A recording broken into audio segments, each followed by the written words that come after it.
Hello students, welcome to Evergreen Commerce classes. Today our topic is Principles of Management of class 12th of the Business Studies by Henry Fayol. The first principle given by Henry Fayol is division of work. Division of work. What is the division of work? काम को बांट देना. काम को कैसे बांटा जाएगा? जिस चीज़ में जो स्पेशलाइज होगा उसको वो काम दे दिया जाएगा. अगर एक ही काम सबको एक ही काम दे दिया जाए या एक ही पर्सन को सारा काम दे दिया जाए तो काम उसके पास एक तो ओवरलोड हो जाएगा और काम अच्छे तरीके से भी नहीं होगा. तो फर्स्ट हेनरी फेयल का कहना है कि काम को क्या कर दो, डिवाइड कर दो.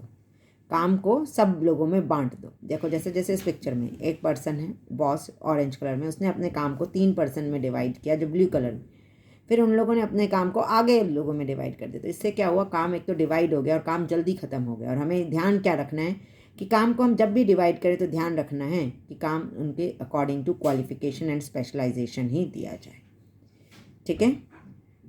नेक्स्ट प्रिंसिपल है हेनरी फेयल का, authority and responsibility. Authority and responsibility. देखिए, अथॉरिटी मतलब किसी को एक काम की अथॉरिटी दे देना कि ये आपका काम है, ये आपकी सरदर्दी है, ये आप ही को करना है. ठीक है. मैनेजर ने अपने एम्प्लॉयज़ को अथॉरिटी दे दी कि ये वाला प्रोजेक्ट आपको हैंडल करना है, ये प्रोडक्शन आपको करनी है, तो उसके पास अथॉरिटी है.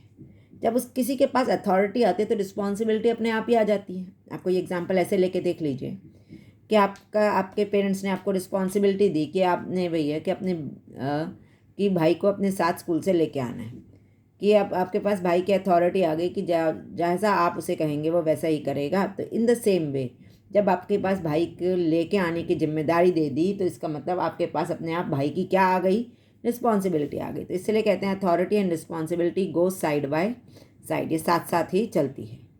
ठीक है. तो इसी तरह ऑर्गेनाइजेशन में मैनेजर क्या करते हैं, किसी एम्प्लॉय को क्या दे देते हैं, एक अथॉरिटी दे देते हैं कि ये काम आपने करना है, आप इसके लिए अकाउंटेबल हैं, आप इसके लिए आंसरेबल हैं, आपने इस प्रोजेक्ट को इतने टेन्योर पीरियड में कंप्लीट करने देना. साथ में उसको सारे अथॉरिटी भी दे देते हैं ताकि वो गुड्स परचेज कर सके. और जब अथॉरिटी दी है तो अपने आप क्या आ गई, उसके पास रिस्पॉन्सिबिलिटी भी आ गई. The next is discipline. Discipline बड़ा कॉमन सा ही कॉन्सेप्ट है. हर ऑर्गेनाइजेशन में एम्प्लॉयज़ को डिसिप्लिन में रहना चाहिए. एक टाइम होना चाहिए, कितने बजे वो आते हैं, कितने बजे उनके जाने का टाइम है, कैसे काम करना है, कितनी लीव लेनी है, कितना उन्हें बोनस है, कब इंक्रीमेंट, मतलब एक एक ऑर्गेनाइजेशन में रूल्स फ्रेम हो रखे हैं. उसी रूल्स के अकॉर्डिंगली सब काम होता है. ठीक है. Rules and regulation of the organisation. और ये भी ध्यान देना कि क्या वो रूल्स फेयर हैं. ठीक है. अगर कोई रूल फॉलो नहीं करता तो उसके ऊपर पेनल्टी लगाई जाए ताकि वो आगे आने जो भी एम्प्लॉयज़ हैं वो काम इफेक्टिवली एफिशिएंटली कर सकें. नेक्स्ट हमारा है unity of command. Unity of command क्या होता है? कमांड मतलब एक सबॉर्डिनेट को एक ही पर्सन ऑर्डर दे. जैसे आपके स्कूल में जब आपको कोई काम मिले, ठीक है, तो होता है थोड़ा सा ध्यान रखा जाता है कि अगर आज एक सब्जेक्ट का होमवर्क है तो दूसरे सब्जेक्ट का होमवर्क आज ना दिया जाए, या आज एक का टेस्ट है या आज एक का एग्ज़ाम है तो दूसरा एग्ज़ाम साथ में ना हो. ठीक है. अगर एक ही टीचर ऑर्डर दे रही है एक बच्चे को कि बेटा आपने ये काम करके आना है तो ये करके आना है, अगर आपको सारी टीचरें ऑर्डर देने लग जाएँ तो आप क्या करते हैं? आपको कुछ समझ नहीं आता मैं किसका काम करूँ, इस मैथ्स वाले का करें, इंग्लिश का करें, अकाउंट्स का करें. तो इसीलिए इसी तरह ऑर्गेनाइजेशन में हर एक एम्प्लॉय के ऊपर एक ही बॉस होना चाहिए जो उसको ऑर्डर दे. अगर मल्टीपल बॉसेस होंगे जो उसको ऑर्डर देंगे तो काम क्या हो जाएगा, गलत हो जाएगा, काम तरीके से नहीं होगा. ठीक है. वरना आप लोग भी क्या करते हैं, कुछ समझ नहीं आ रहा चलो छुट्टी करके बैठ जाते हैं. तो हमें ध्यान रखना है कि यूनिटी ऑफ कमांड से कि हर एम्प्लॉय के ऊपर एक ही बॉस और हर सबॉर्डिनेट के ऊपर एक ही बॉस हो जो उसको ऑर्डर दे. मल्टीपल बॉसेस होंगे तो वो कंफ्यूज हो जाएगा. Next is unity of direction. देखिए, यूनिटी ऑफ डायरेक्शन मतलब क्या होता है? यूनिटी ऑफ डायरेक्शन मतलब है कि हर एम्प्लॉय का गोल वही होना चाहिए जो सभी ऑर्गेनाइजेशन का गोल हो. ठीक है. One head and one person for proof of activities have the same objective. सबका एक ही ऑब्जेक्टिव होना चाहिए, ये नहीं कि किसी का कोई और ऑब्जेक्टिव है. Under the direction of one head, सब ऑर्गेनाइजेशन के जितने एम्प्लॉयज़ हैं एक ही डायरेक्शन में काम करें. अगर ऑर्गेनाइजेशन का ऑब्जेक्टिव है कि हमने सेल्स इंक्रीज़ करनी है इस ईयर, या सेल्स टारगेट को इंक्रीज़ करना है, या हमने शेयर होल्डर्स की वेल्थ बढ़ानी, तो सभी ऑर्गेनाइजेशन के एम्प्लॉयज़ हैं उनका एफर्ट उसी तरफ जाना चाहिए, किसी और तरफ नहीं होना चाहिए. तभी ऑर्गेनाइजेशन अपने गोल्स अचीव कर पाती है. What is the next one is subordination of individual interest to general interest. Subordination of individual interest. Organisation जो है एक एम्प्लॉय से बनी है, तो क्या कहते हैं इसमें, कहते हैं कि किसका इंटरेस्ट हमें देखना चाहिए, ऑर्गेनाइजेशन का इंटरेस्ट या इंडिविजुअल एम्प्लॉयज़ का इंटरेस्ट। क्या चीज़ बड़ी है? ऑर्गेनाइजेशन, क्योंकि ऑर्गेनाइजेशन से बहुत से एम्प्लॉयज़ क्या हैं, जुड़े हुए हैं।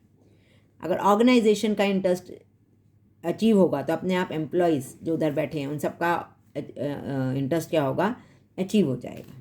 सब अपने गोल्स को अचीव कर पाएंगे। सबके अपने अपने गोल्स होते हैं। कोई कहता है हमें ज़्यादा सैलरी मिल जाए, कोई किसी का गोल है हमारा प्रमोशन मिल जाए। लेकिन ऑर्गेनाइजेशन अगर अपना प्रॉफिट अचीव कर पाएगी, अपना गोल अचीव कर पाएगी, तो इसी वे से अपने इंडिविजुअल भी अपने गोल्स को अचीव कर पाएंगे।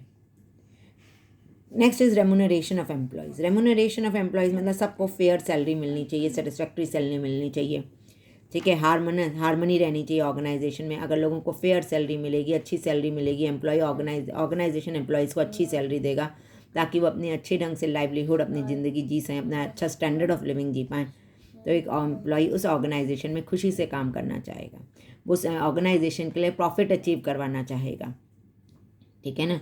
अदरवाइज एम्प्लॉयज़ क्या चाहेंगे कि हम इस ऑर्गेनाइजेशन को छोड़ के कोई और ऑर्गेनाइजेशन में जाके काम करें जहाँ हमें अच्छी सैलरी मिल जाए। यहाँ तक मैंने 7 आपके हेनरी फॉल्ड के प्रिंसिपल कंप्लीट करें। Next video you can see your another 8 to 14 Henry Fayol's principle. Please like, share and subscribe this video, and you can get my notes from the link given below. Thank you.